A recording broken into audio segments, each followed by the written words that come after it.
बिस्मिल्लाहिर्रहमानिर्रहीम, अस्सलाम वालेकुम नाजरीन। मैं हूं बाबर हयात और आप देख रहे हैं 24/7 उर्दू न्यूज़ पर बाबर हयात शो। नाजरीन, जनूबी अफ्रीका के हाथों भारत को लगा है बड़ा झटका। भारत के वर्ल्ड टेस्ट चैंपियनशिप में चांसेस को झटका लगा है। भारत के पॉइंट्स टेबल के ऊपर भारतीय टीम को जनूबी अफ्रीका ने नीचे धकेल दिया है और इसके अलावा भारत की जो रैंकिंग है, टेस्ट रैंकिंग, उसके ऊपर भी बड़े बुरे असरात मुरतब होने जा रहे हैं। इस झटके के भारत की उम्मीदों पे इन रियल मीनिंग्स पानी फेर दिया है। क्या है हालात इस वक्त वर्ल्ड टेस्ट चैंपियनशिप के पॉइंट्स टेबल के ऊपर? लेटेस्ट पोजीशन क्या है, पाकिस्तान की पोजीशन क्या है, पाकिस्तान के चांसेस क्या है और भारत की पोजीशन क्या है?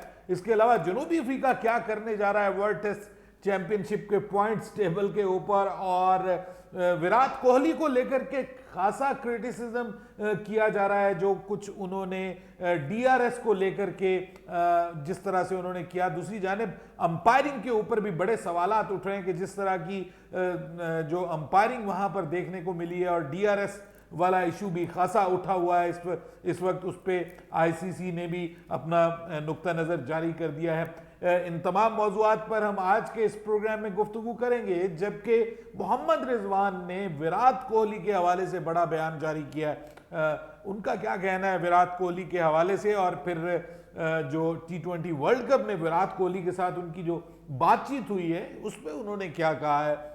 इसके अलावा पाकिस्तान सुपर लीग के कमेंट्री पैनल में सुनने में आ रहा है कि जो नासिर हुसैन है वो भी उसका हिस्सा बनने जा रहे हैं, लेकिन अब इसके हवाले से कंफर्मेशन आई है जो मैं आपके साथ शेयर करने जा रहा हूं और फिर आखिर में जाते जाते आपको बताएंगे कि पाकिस्तान सुपर लीग के टिकट्स अब आप सिर्फ ऑनलाइन ही नहीं बल्कि अब आप जाकर के जो है वो बाई हैंड भी परचेज कर सकते हैं। कहाँ से परचेज कर सकते हैं, इन तमाम मौज़ूआत पर गुफ्तगू करेंगे आज के इस प्रोग्राम में। लेकिन आगे बढ़ने से पहले आपसे गुजारिश कि अगर आप हमारे नए व्यूअर हैं तो प्लीज़ हमारे इस चैनल को सब्सक्राइब करके बेल आइकन को पुश करना मत भूलिएगा। मुझे फॉलो कीजिए इंस्टाग्राम पे @बाबर-हयात और हमारे पेज को फेसबुक पे लाइक कीजिएगा, और वीडियोस को अगर आप फेसबुक पे देख रहे हैं तो ज़्यादा से ज़्यादा लाइक और शेयर कीजिएगा।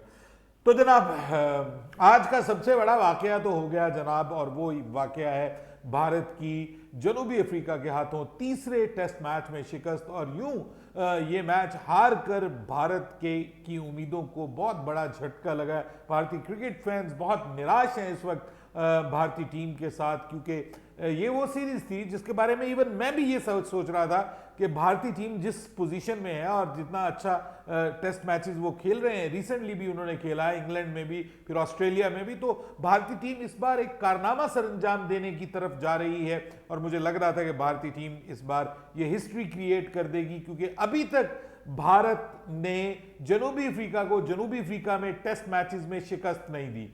तो ऐसा लग रहा था कि ऐसा अब हो जाएगा, और पहला टेस्ट मैच भी भारत ने जीत लिया था और उम्मीद की जा रही थी कि दूसरे दोनों टेस्ट मैचेस में कम से कम एक टेस्ट मैच तो भारत जीतेगा। लेकिन जनूबी अफ्रीका ने भारत की उम्मीदों के ऊपर पानी फेरा और दोनों टेस्ट मैचेस यानी दूसरा और तीसरा टेस्ट मैच जीतकर इस सीरीज में 2-1 की कामयाबी हासिल कर ली है। और यूं ये सीरीज जनूबी अफ्रीका ने जीतकर भारत का ख्वाब जो है उसको एक बार फिर तोड़ दिया है। और अगर हम बात करें वर्ल्ड टेस्ट चैंपियनशिप की, तो वर्ल्ड टेस्ट चैंपियनशिप में इस मैच की जीत के बाद जनूबी अफ्रीका ने भारत को नीचे धकेल दिया है। और जो लेटेस्ट वर्ल्ड टेस्ट चैंपियनशिप का जो पॉइंट्स टेबल है उसके मुताबिक इस वक्त श्रीलंका जो है वो पहले नंबर पे है, ऑस्ट्रेलिया दूसरे नंबर पे।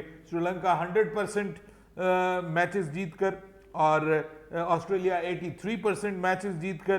पाकिस्तान तीसरे नंबर पे विराजमान है 75% मैचेस जीतकर।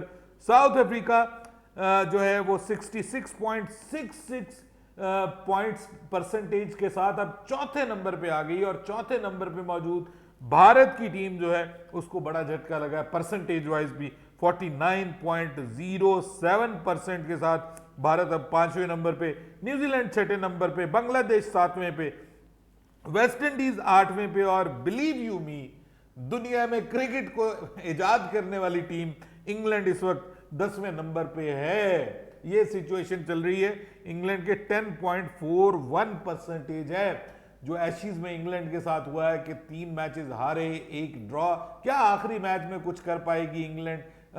इस पे अब उम्मीदें लगी हुई हैं और एशेज टेस्ट का आगाज हो गया है। बहरहाल बात करें कि अब क्या सिचुएशन बनने जा रही है भारत के लिए। ये एक बहुत बड़ा मौका था कि वो ये सीरीज जीतता और जीत के वर्ल्ड टेस्ट चैंपियनशिप में पाकिस्तान को नीचे धकेलता और ऊपर चला जाता और पाकिस्तान की टीम नीचे आ जाती, लेकिन ऐसा होता हुआ अब दिखाई नहीं दे रहा। दूसरी जानिब एक निचली रैंकिंग की टेस्ट टीम से दुनिया की टॉप रैंक टेस्ट टीम का जो है वो हार जाना, वो भी एक जो है वो आप कह लें कि बड़ा झटका है इसके लिए, इंडिया के लिए। और उससे इंडिया की जो पोजीशन है रैंकिंग में, उसके ऊपर भी बुरे असरात मुरत्तब हो सकते हैं।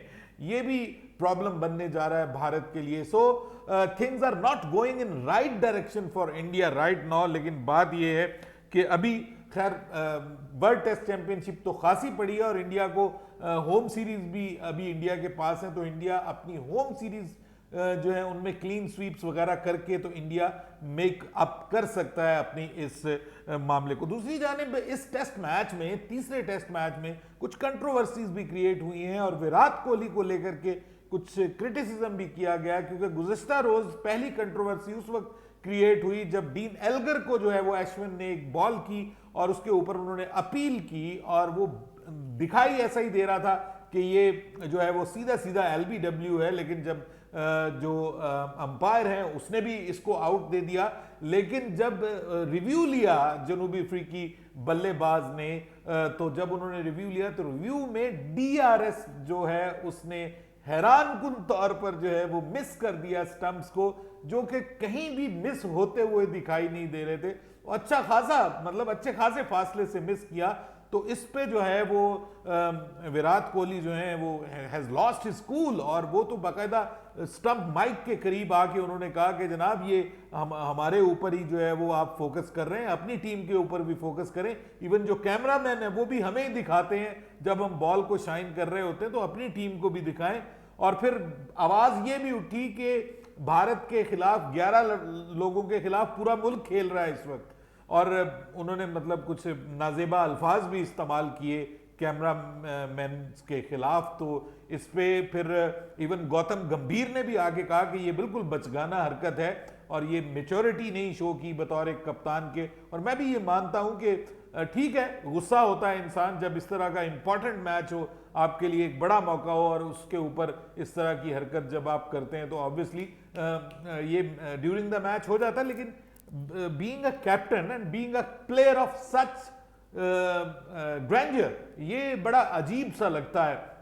और इस पे ना सिर्फ इसी के ऊपर बल्कि आज एक बार फिर जो है वो दोबारा डीआरएस वाला मामला उस पे सवालिया निशान उठे जब एक कॉट बिहाइंड की अपील की गई और अंपायर ने कहा कि बॉल बल्ले को नहीं लगी कि बल्कि बल्ला जमीन को लगा है। लेकिन जब रिव्यू किया गया और उसके बाद डीआरएस में जब जाया गया तो साफ पता चल रहा था कि बल्ला बहुत करीब से बॉल के बहुत करीब था और बॉल और बल्ले के दरमियान डे लाइट भी नजर नहीं आ रही थी। लेकिन अंपायर ने कहा कि जी ये हमें तो यही कंफर्म है कि बल्ला जमीन पे लगा है। तो इस पे भी वो अंपायर के पास गए। आईसीसी ने इसका थोड़ा बहुत नोटिस जरूर लिया, लेकिन भारतीय कप्तान को जो है वो किसी किस्म का कोई उनके खिलाफ चार्ज नहीं लगाया गया। ये अब लेटेस्ट अपडेट है, उनके खिलाफ किसी किस्म का कोई चार्ज नहीं है। लेकिन बात यह है कि मोहम्मद रिजवान बहुत चार्ज हैं विराट कोहली को लेकर के, और उन्होंने कहा कि विराट कोहली जो है वो बहुत बड़े इंसान है, बहुत ग्रेट बंदे हैं और बहुत पसंद करते हैं मोहम्मद रिजवान उनको। और उन्होंने कहा कि उनके साथ उनकी गपशप मैच के दौरान भी होती रही, मैच के बाद भी पाकिस्तान और इंडिया के मैच के बाद जो उनसे बात हुई है वो कह रहे हैं कि मैं बिल्कुल नहीं बताऊंगा, मैं बिल्कुल नहीं बताऊंगा। और उन्होंने कहा कि हत्ता कि मेरे भाई को भी ये पता नहीं है कि मेरी उनके साथ बात क्या हुई। तो क्या बात हुई, इस पे भी तो सवालात उठना शुरू हो गए कि फिर भाई ऐसी क्या बात हुई आपकी कि जो आप अपने भाई को भी नहीं बता सके। मतलब इस पे सवाल तो उठता है, लेकिन बहरहाल उन्होंने विराट कोहली की बतौर बल्लेबाज तारीफ की है और विराट कोहली को अजीम खिलाड़ी करार दिया है। और वाई नॉट, वो हैं अजीम खिलाड़ी, हम माने ना माने, आप माने ना माने, वो हैं एक अजीम खिलाड़ी। लेकिन राइट नाउ विराट कोहली का बुरा टाइम चल रहा है। विराट कोहली एक बार फिर अपनी टीम को एक इंपॉर्टेंट मौके पे बतौर एक कप्तान सीरीज जितवाने में नाकाम रहे। सो कोहली क्लास है, लेकिन कोहली के पास लक नहीं है, वो लक जो धोनी के पास हुआ करती थी। दूसरी जानिब पाकिस्तान सुपर लीग के हवाले से खबरें आ रही हैं कि नासिर हुसैन पाकिस्तान आ रहे हैं, तो ये बेसिकली अफवाहें हैं। इन अफवाहों में फिलहाल कोई सदाकत नहीं है और नासिर हुसैन जो है वो most probably women world cup जो है उसका हिस्सा बनने जा रहे हैं, उसमें कमेंट्री करते हुए हमें नजर आएंगे। सो यहाँ पर जो है वो मुश्किल ही वो जो है वो दिखाई देंगे। सो अपनी राय दीजिएगा कमेंट सेक्शन में। बाबर हयात को इजाजत दीजिएगा। अल्लाह हाफिज।